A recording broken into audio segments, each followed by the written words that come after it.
Wake me up. Well, that is the early morning start, isn't it? Yeah. Well, welcome everybody to... This is episode 13 of the Two Ball Golf Show. They said it would never last. Well, actually, I mean, some say that it would be... They wish it hadn't. They wish it hadn't have lasted. One thing I do want to clear up before we even get into any conversations of today. Okay. I love the way you look at me when I come up with these sort of like... I just don't know what you're going to say. Where we go with this? Where we go with this? You're like controversial on this like particular podcast, and in real life and on your channel, you're not as controversial. Straight arrow. Yeah, I'm like Well, Dangerous Dan. What I would say is that there was a comment on, I don't know if it was this week's or last week's show or even the one before that, where someone commented and said, "Oh, this isn't relevant. Like, this is you've missed the boat." I think we were talking about Adrian Moronk at the time, and we got a bit behind from the editing side of things, so we couldn't get that information out because Tyrrell Hatton's obviously he went. Yeah. But we weren't even talking about Tyrrell Hatton. No, we were that's talking about this Adrian. week. That's this week. We're going to talk about this week. No, we're not. But we're not necessarily releasing these videos or podcasts because we want to do it immediately like a newsreel. We would still like to have our say as to what we feel has gone on. The unfortunate thing is because you're sometimes a couple of days late, it's wrong. Well, That's the only problem. Well, what I like to think is that we've given ourselves a good few days to absorb the information and then give an honest opinion of get all the facts, you know? So all I'm saying is if we do get something right, it's obviously just more by luck than judgment. Correct. But like we say, you've heard it here first. So there are a few things to get through in today's number 13. Unlucky for some. Yeah. But not for us. Not for this one. No. Definitely not. The first port of call that I want to talk about is we're seeing a number of amateur golfers now. Obviously, they've made the headlines not only in the world of amateur golf, but also the world of PGA professional golf, as in PGA Tour, and also LIV Tour as well. So we're seeing a couple of different avenues that now amateurs are sort of looking at as to which way do they go in their golfing careers. I mean, the LIV Tour are looking at trying to produce the next generation of superstars, aren't they? Rather than poaching or taking on the better players on the other tours, they're trying to develop their own superstars, which is what they probably need to do. Yeah. Mainly because generally, to start with, it was a lot of the older guys that were before they came to the senior tour. That little period where they're probably not competing at their maximum. They're on the slight decline golf-wise. So they're looking for something to do. It was easy money, wasn't it? And it's 3 rounds of golf, not 4. Less pressurised, team events. Can sort of hide a little bit, no cut as well. Yeah. But now they're obviously looking to try and bring on the next generation and maybe create their own stars as well, which is what needs to happen. So I got a question for you then. If you were an elite amateur golfer, and I'm not saying you aren't an elite amateur golfer, Dan. You're certainly in that higher bracket of percentage-wise. No, thanks. So I'm Mr. Liv now, or Mr. Norman. Let's call me Mr. Norman. Okay. And you look like a Norman. Do I look like a Norman? Yeah. So I come up to you and say, Lester, your performance this last couple of years has been pretty stellar. Oh, you've noticed.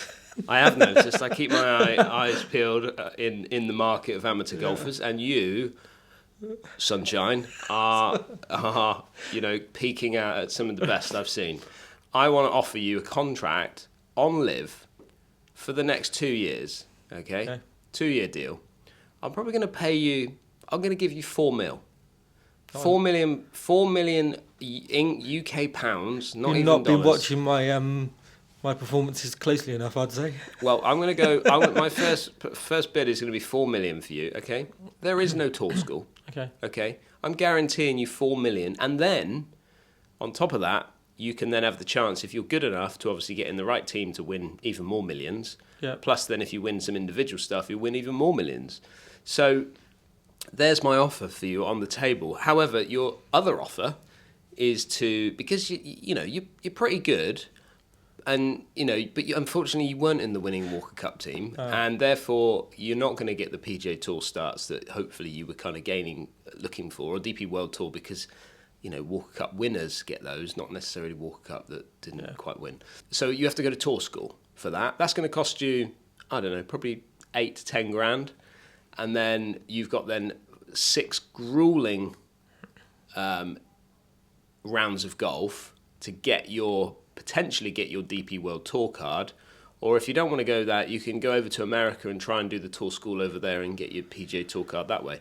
However, if you don't get on those, then you might get a category on the Challenge Tour, but you're gonna have to perform. And what I would say is that some of the best players in the world who have been through the tour school say it's the hardest challenge of being a professional golfer.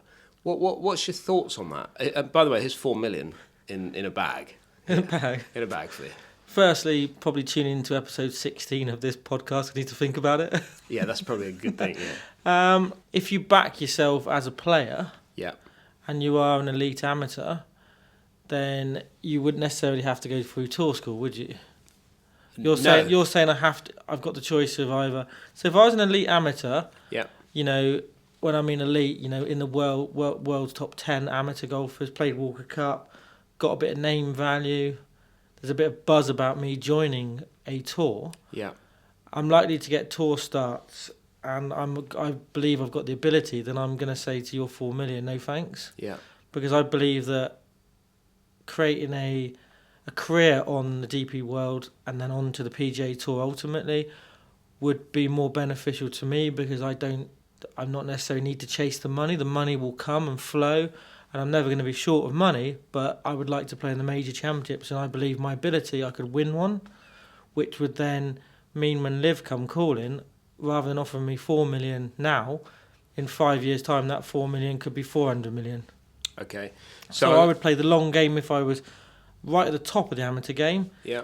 If I was, as you described, have to go to tour school, I don't believe that I'm going to be a top 10 in the world golfer. I might be a top 50 at best, and I'm realistic about my goals and my ambitions, and I'm signing for LIV. Because $4 million straight away, that's literally made my life. I would never have to play golf again if I didn't want to. It doesn't matter what I shoot even if you get rid of me in 2 years' time, I've got £4 million. Plus, I'm bound to pick up other bits and pieces. So why would I would take that option, because that's a safer option. Yeah, you have to back yourself. I think how you back yourself and how you feel. To be fair, if I would think that if Greg Norman is approaching you about a LIV contract, he has bigger visions of you making it inside the top 50 in the world. I would like to think, and I think if you're being asked by Greg Norman to come onto his tour, or the tour, LIV Tour, then I would be probably backing yourself as a top player anyway. However, I get it. I get what you're saying. So if you're one of those players that is elite, then you'd like to back yourself and look at the longevity and look at your plans moving forward. Yeah, 100%. But I'm going to put it in this side of it again now. So let's say you're from a family where you've been a local member at the golf club because it's local to you, and the club have allowed you to play there for nothing. You've won your English amateur, and you've won all these other British amateurs. So now you're an honorary member of the club. Yeah. But your parents aren't in a position where they can really afford to join you at elite clubs.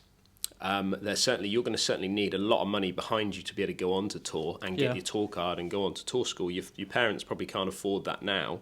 No. So when you're thinking about money, you think about the fact that you're, bopping around in your Ford Escort because your parents can only afford a £500 car.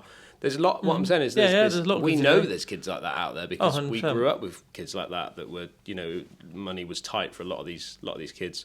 So.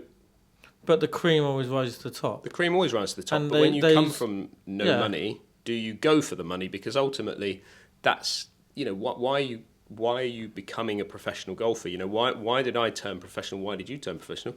It was an opportunity. No, it was an idea. What a waste of time. To earn money. To make it a career and earn money. It's that question is so dependent on a number of circumstances, isn't it? And not only golf ability, but finances is a massive part of it. And if you're gonna, I know the DP World Tour have made it now that if you get your tour card, you're guaranteed a certain amount of money. But in the past, you weren't. You had to fund yourself. Yeah.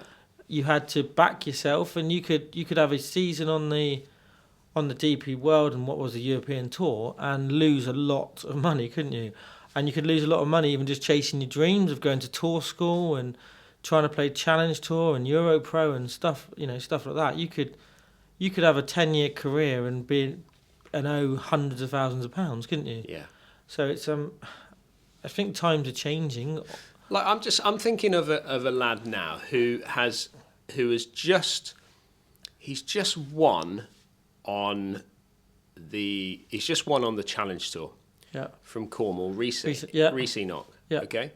Now, Reese was a member at Truro. I think he was Truro. Actually played for Wales, so whether his parents are Welsh, I'm not sure. But so he would be, at the time, I remember him coming up through the ranks. I'm not sure if he made Walker Cup.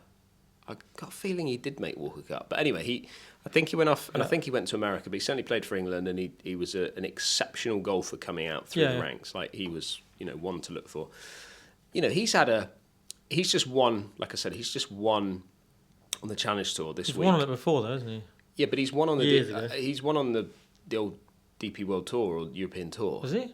I think so. Yeah, he won 3 years ago. Is when he said he won. So I'm assuming that was. I thought that was Challenge. But it might have been Challenge Tour, but anyway, I thought he won on the DP World. All I'm just thinking of is someone like that. Yeah. Okay. Who, if you look at his what I would call journeyman pro career to this date, where he's bounced between DP World Tour, Challenge Tour.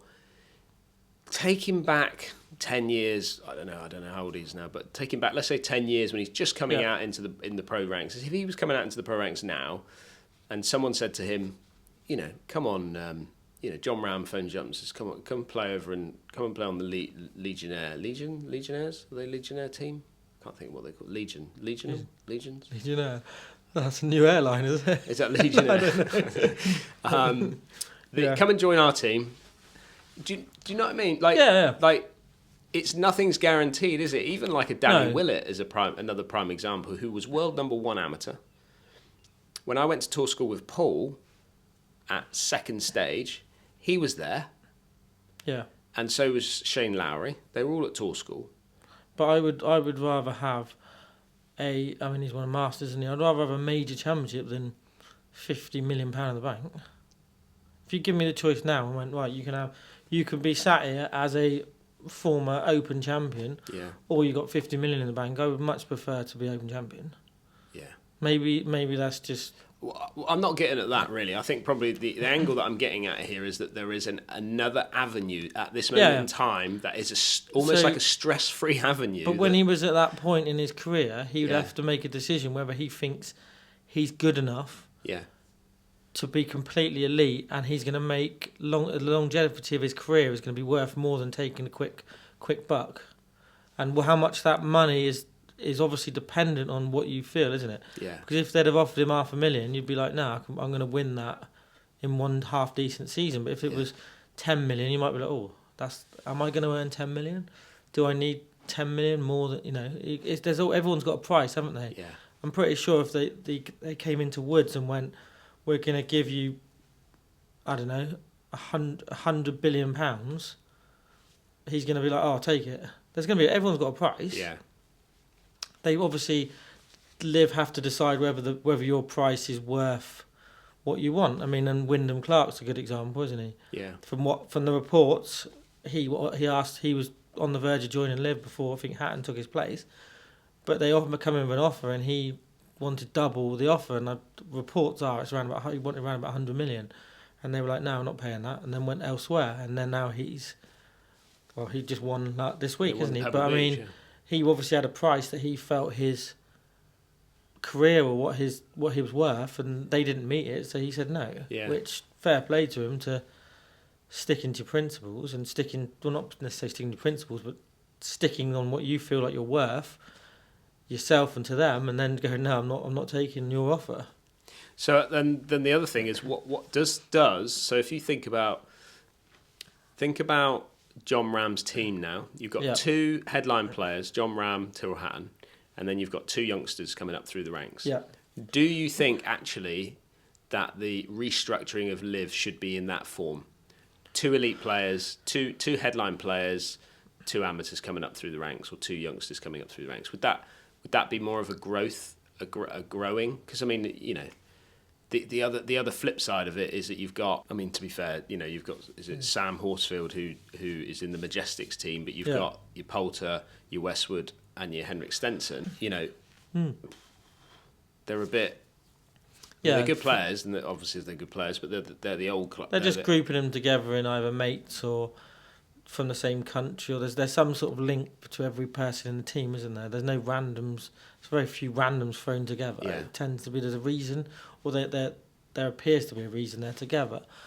But I think what you've just said there, that John Rahm's team has got that perfect blend, hasn't it?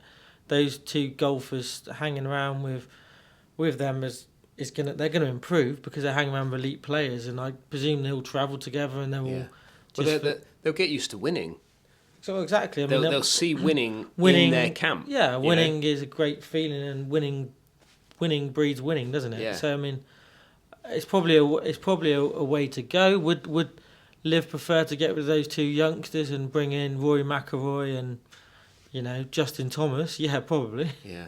I don't know whether they're looking necessarily at the long-term future of their own tour, whether they're just trying to get the best players available at the time. I don't know. Or it's an interesting. It'd be nice to know their strategy. Yeah, it would be. And what they say is very different to what they're actually trying to do, or how they're trying to manage it, or how they're trying to run it, I guess. But it will be interesting to see, though. I think over the next sort of like probably couple of years, it'll be interesting to see how many amateurs that are good amateurs that, you know, because I mean, we were talking about that Nick Dunlap lad. Yeah. You know, I doubt he was even thinking about it, but I'm sure there was an offer on the table there, or something. The conversation was probably had. I would think that Liv are throwing out feelers to every single golfer every relevant golfer and every golfer in the top 100 in the world. Yeah. And seeing what their price is and what, you know, trying to work out who they want and what's good value for money. I presume they'd be doing that. Yeah. And I presume that some of those golfers on the LIV Tour will also be trying to recruit golfers that aren't part of LIV at the moment. Which I think that's what John Rahm did with Tyrrell Hatton. Oh, 100%. He would have been in his ear, wouldn't he? He played Ryder Cup as his partner. Yeah, they're good friends. He'd have been in his ear the whole time, wouldn't he? He'd have his number and stuff. Yeah. I was going to say, Liv had a bit of good fortune this past weekend, though, didn't they? If you think about it. Go on. Well, on the Sunday when they were broadcasting via YouTube, the PGA Tour, which was at Pebble Beach, it was completely washed out, so there's no play. So anybody wanting to get a fix of golf in the evening would have had to tune in and watch Liv. Yeah. So there must be people. Did you? No, I didn't know. I didn't watch any golf on Sunday actually. I did watch. No, I didn't. Unfortunately, I didn't see any. But I mean, I wonder how many people listening to this and watching this actually saw Liv for the first time, because of the reason being that there was no PGA Tour golf on Sunday. It'd be interesting to know. If you are one of those people, hit your comments below in the YouTube section, and what did you think of it? Yeah, what did you think of it? Did you enjoy it? If you've never seen it before, I know there's people that have never seen it. I mean, I've watched bits of it. I've not watched a full broadcast or a full round yet. No. I think it helps. I think it's certainly going to help when you're going to get, you know, playoffs between Sergio Garcia and Neiman, and then obviously Rahm was in the mix as well. I do think that's going to only help it moving forward. You get those lead names. You need those lead names competing and being towards the top of the leaderboard. You suddenly get a few of the lesser known players on the LIV, and there are a few, like you said, a few journeymen, a few which I wouldn't. I mean, they're elite players. Don't get me wrong, but they're not maybe elite names. Yeah. You get them at the top of the leaderboard in the top 10, and people go look at the quality of this field, whereas they don't realise how good these players actually are. Yeah.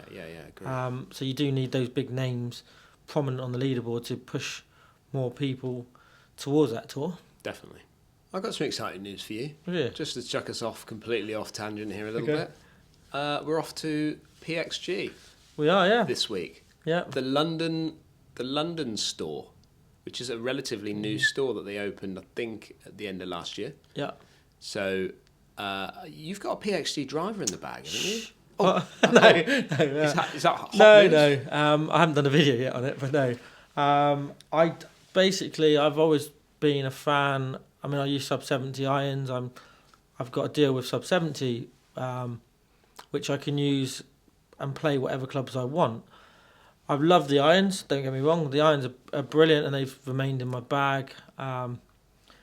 But woods-wise, I've not found anything really, and I've not really done much research into the woods. So I was just looking to change. You bought the driver because it was a cheap driver, like you bought it because it was a relatively inexpensive driver. So I was using an old Cobra F8, so 3 or 4 models behind, and I just saw PXG advertised. I thought I'll buy one and do a video on. How much was it? The video, $199, because they're the same principle as what Sub 70 have got, and it was from they went from now production or the company to consumer without the middleman, the retailer generally. I know they opened a store now, so I just thought I'd direct to consumer. Yeah, direct to consumer. It's the same. It's the same principle as what Sub 70 had got. So I just thought I'd buy a driver and see how I get on with it, and I hit it reasonably well. I fitted myself for it, and then I bought some fairway woods as well. So I've got them as my woods. Yeah, I got the whole shebang. Yeah. How much the fairway woods cost? Same price, $199. Same price as the driver. Yeah, everything was $199. I think they just clear everything out. At $199. So it's last year's or the year before's model. You surely, like, if the driver was coming down to $199, then the woods would come down as well. Like everything was $199. So I bought the whole lot. So I bought driver, 3 wood, 5 wood, 7 wood. Oh, how's the 7 wood? So I've not got the 5 wood in the bag. I use the ping one because I like my ping one still. Yeah, you do. Yeah, you hit that well. But got the 7 wood, which I love, and I put the 3 wood in. But I need to do a bit of testing really. Most underrated club in golf, the 5 wood. So yeah, we're going up. Everybody, I'm just putting this out there now. If you've not had a 5 wood in your bag ever, put one in there. I like the little 7 wood as well because how's that going? It's good this time of year when the ground's wet and muddy and you get a slightly dodgy lie. Rather than chipping you got the green. But anywhere between like 180 and like 210, 215, I'll pull it out and it comes out better than it in a 4-iron out of the mud.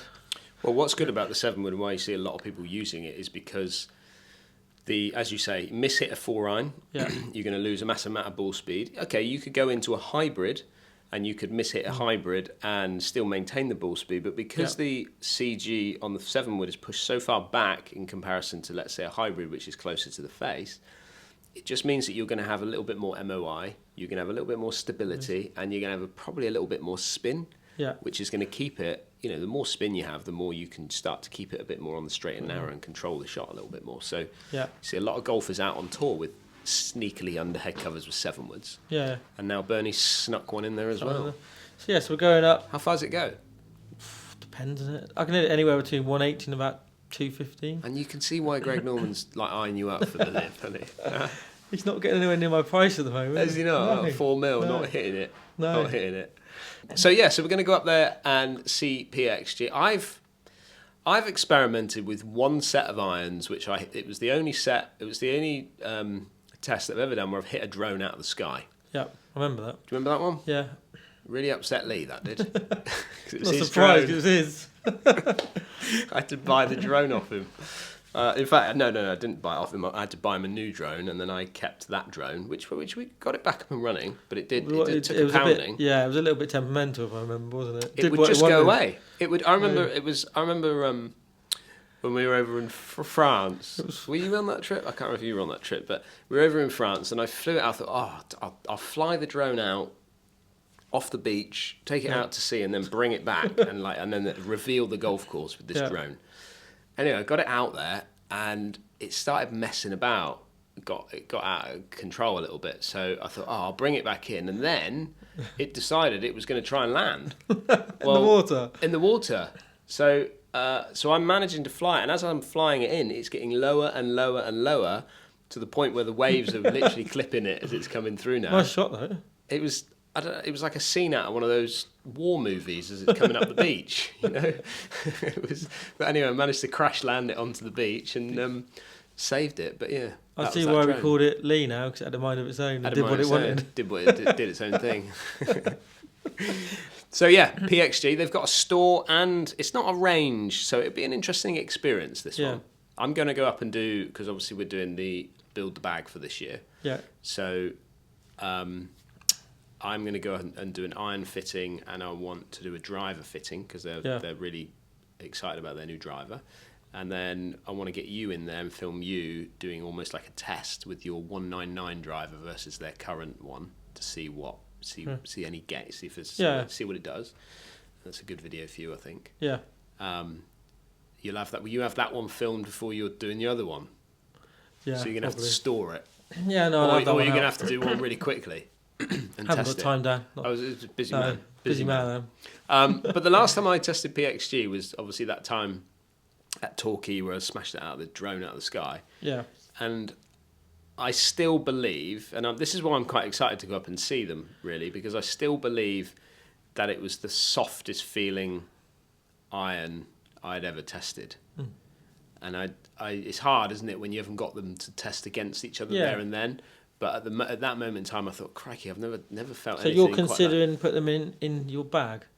Well, so they've invited us up there. Yeah. And they're interested because obviously they've invited us up there, and my focus is obviously to create videos around the store to showcase, because that's the idea of it, is to showcase how other people fit and the experience of it. So maybe other people that watch our videos, they might be interested in going and doing it themselves. It might tick their boxes. I'm open. As I've told you before, this year I'm open to using anything. Like whatever's going to be the best feeling, the best performing, looks the best. That's what I want to test out. So be interesting. It won't be. I don't feel like it's going to, because it's inside. It's still in. It's not onto a range style like we've been spoilt a little bit at Woburn. So I don't think it's, from a fitting point of view, I don't feel like it's going to be to that level. No. It'd be indoor, but then Callaway's is indoor. I don't know about TaylorMade's, but Callaway's indoor as well. So, yeah, how good is an indoor fitting really? So that should be a good little day out. Yeah. Well, it's a 5:30 start though. You literally just put it's fine. Just ruin your day. No. Tomorrow morning, my house. When it's exciting, I don't mind getting up at that time. No, it's all right. When it's work, it's not so good. Yeah, we can smash it's not out really like work, is it? 3 Starbucks on the way up or something, just to keep us going. Up the 303. Yeah, don't mind the 303. Actually. I don't mind the 303. In fact, I prefer the 303 over the M4. Yeah. We've gone off on a serious tangent. I'm now on the M4.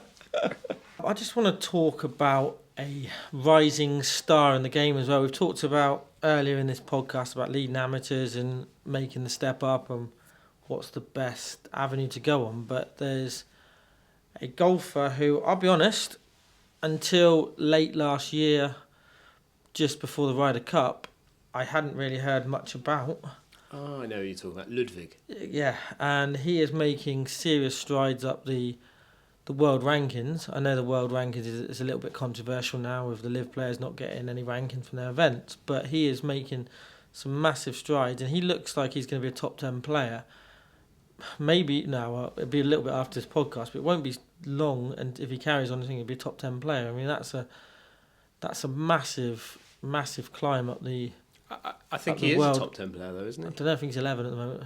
No, I know, but I mean... Oh, you think on form? Oh, yeah. I mean...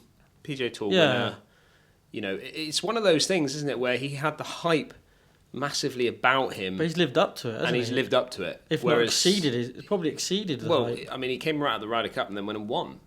So I'll be honest, I was one that when he was selected, I felt it was probably a little bit too soon. That there's other more deserving players, just on form and what they'd achieved over a number of years, and he'd sort of been.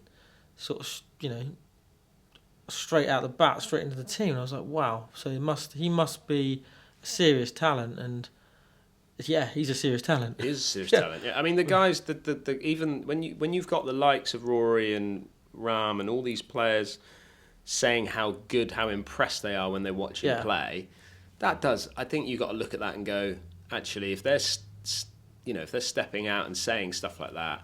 You've got to hope or got to imagine that player's going to probably end up in a very strong position. Well, they are elite players and they've seen the best players in the world. Yeah, and they stood play next with to them. So they've seen everything that you'd see in golf, and if they're impressed by something, then it's again it's levels. It's levels, isn't it? And if he's nearly on their level already. Yeah. Okay, do you reckon he could win a major this year? Yeah, 100% he could. Yeah. 100%. Be good. I think you could end up with a real mix of major winners this year. The depth of... I'm desperate for Victor Hovland to win one. The depth and strength of the golfers now at elite levels is ridiculous, isn't it? Yeah, I mean, fantastic. when they tee it up, anybody anybody can win, can't they? There's no rabbits anymore. But yeah, it would be good if he wins. It'd be good for Scandinavian golf, wouldn't it? And Yeah. I used to love the Swedish players as well. The Scandinavian Well, Parnevik and their character. Perel Johansson and Jarmo Sandelin with his massively long driver. Yeah, but they are all characters, aren't they? They're characters, yeah. And they are, Parnevik had the hat on backwards, isn't he? No, his was up. So Parnevik his was up. Yeah. Oh, it was Johansson. Johansson Was backwards. Yeah. You had Freddie Jakobsen, who always had his chewing tobacco up was, on his top lip. So and then he had his shirt out a lot of the time. Yeah. Jarmo Sandelin with his sunglasses. And that massive driver, didn't he? Got like huge long driver. Yeah. I mean, and even Hendriksen, he had some flair about him, didn't he? Yeah. The Terminator. Was it the Terminator? What they called him? Can't remember what it's called. Terminator, they used to call him. But yeah, with his shades and everything. Yeah. So yeah, they are. They're fun people, aren't they? Yeah. They're characters. Which is what you need on tour. Which is what helps. The world needs characters, Dan. I would say that I'm thinking about it. Like Ludvig, I don't feel like he's a character in that front at this moment in time. Do you? Do you feel like? I mean, if you think about him, is there anything that pops out that goes? But maybe over time that will come out of him. Yeah, I would say his golf was probably not in Henrik necessarily, but the other mentioned names. He's probably potentially is going to be a better player than them, isn't he? So some of those better players don't necessarily need as much personality and character because they've got the ability. Yeah. To stand out. Yeah, Jasper Parnevik was a good lad, wasn't he? Yeah. He was brilliant. Was he the cigars as well? I can remember him smoking a cigar playing in the tournament. Maybe. Or winning something with a massive Cuban. No, I don't remember that. Remember that? I'll have to look at I tell you what, I did. I was so that weird putter as well. Well, he had. Was it called Sticks or? Yeah. I do remember that putter as well. It was like a really soft face, wasn't it? It was like a little tea bar. You had one of them. I borrowed one off someone for a bit, but yeah, I couldn't commit. I've tried every putter, haven't I? Nothing. You have. They're all faulty. All of them. Every single. If somebody could design a decent putter, I'd be alright. I think the art of putting is find a putter that you like the look of, yeah, and then never change it. No. That's it. Done. Putting would be complete. You got to listen. You got to listen to some podcasts, and one person you need to listen to, is Ben Crenshaw. He could get the flat stick rolling. He could get it rolling. Actually, could. Yeah, and it was a podcast that I was listening to. Jeff Ogilvy was on it, and he was. They were talking more about golf course design, but then they got onto putting. Yeah. And he said, "What was the answer to your putting? You know, what?" He said, "Well, number one is I never focused on technique. Right. So technique was an absolute no for him. So all three of them. Never ever wanted to focus on his stroke. Never put mirrors down. Never used lines. All that sort of stuff. It was all about getting his golf ball over the point of where his aim kind of point was. Yeah. So as long as he could get his ball to go to that point, so he was always aiming to a spot that was just in front of him to hit over that point. And as long as he got his read correct, and then ultimately his pace, and he also wasn't afraid of trying to strike the ball in different locations on the face. No. Okay. So it was all about, he didn't focus on, let's say, having the perfect stroke. It was just purely about, can I get this ball over that point at the speed that I want it to go over that point? And he would use the face of the putter to change his speed. Yeah. And you could argue with that, and there'll be lots of scientists that will use Sam, and Crossfield would argue with me on this one all the time, where I would mess about with the face a bit. Yeah. And he would say something like, as soon as you hit it into that point, you're going to move it an ounce off this direction or whatever, it would twist the face by this much. And I'm like, well, that's fine. But actually, all I've done over time is learn how to deal with it, learn how to use it. And that's exactly you can manage things, can't you? But that's exactly what Crenshaw and Ogilvy were saying, was that the game of golf, the loss of the art of it, should we say, is that you take a club and you figure out how to get from A to B in loads of different ways. Yeah. And the putter is no different. How do you get it onto that point from that strike location, and how do you get there? And I thought to myself, you have simplified putting in 3 minutes of talking as to what you do. If only people could focus on that, because I mean, you're somebody over the years that have focused on stroke and using, I've tried to technique. I'm still one to stick down a board every now and again and do some putting, but for me it's more the pressure of the situation and being in a game. I mean, I can go on when I had those massive chipping yips, which I still have. Don't get me wrong, but it's more manageable. But I could go around that putting green and chip round it with your most lofty club for an hour and not duff one chip. Yeah. Take me on the golf course, first shot of the day, edge of the green. Firstly, I wouldn't want to pull out most lofty club. And secondly, if I did, I could either fin it through the green or fan it a centimetre in front of me. It's the pressure, isn't it? You can. Well, it's the fact that you've wasted an hour around the green is what my concern is. I know you're a busy man, but an hour, you've got to focus on your hours and think, what's the point in me? If you're chipping around a chipping green and it's all too good, stop. Because if you're not focusing on what you're doing out on the golf course around the chipping green, are you? No, that's true. It's just you've either got to take that chipping green out with you, or you've got to bring the golf course to the chipping green. Which is hard to do, isn't it? Yeah, because there's an art to that. The pressure's not the same chipping around a chipping green. No, you can't recreate that, can you? No, but you would do if I put 100 quid on there out there with you. Yeah, probably. If you and me playing for 100 quid, which I'm not going to play you for 100 quid, by the way. I've never been a gambler.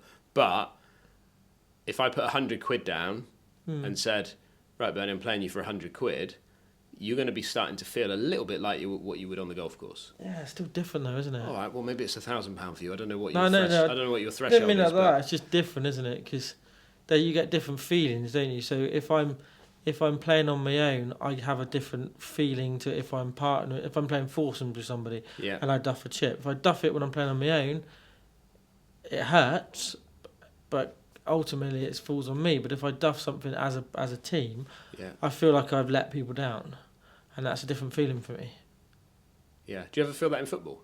Not really, no, because which is a team game. But everybody, you contribute so little. I feel there's so much that can happen. It's 90 minutes. Like if you miss an open goal, you can still score a hat-trick, and no one remembers that missed open goal unless it's really crucial. But someone else must have done something as well. Yeah. So you sort of share it, don't you? Whereas golf, it's so you can be out there for 4.5 hours, hit one bad shot, and then that like 10 seconds of your game is ruins 4.5 hours, isn't it? That's why it's the best game in the world, isn't it? That's why we all love it and keep coming back. Exactly. Isn't it? For that punishment. I love the punishment. Well, on that note, Bernie, with punishment, it's your round on the coffees. We've punished people enough. We have punished them enough. Absolutely right. I think that concludes episode 13 of the Two Ball Golf Show. I hope you enjoyed it. If you've got any comments that you want to put down there, please do. Let us know anything you want to hear about when it comes to the show. And we'll see you for episode 14. We might be back for 14, we might not be. We might not, but we'll see.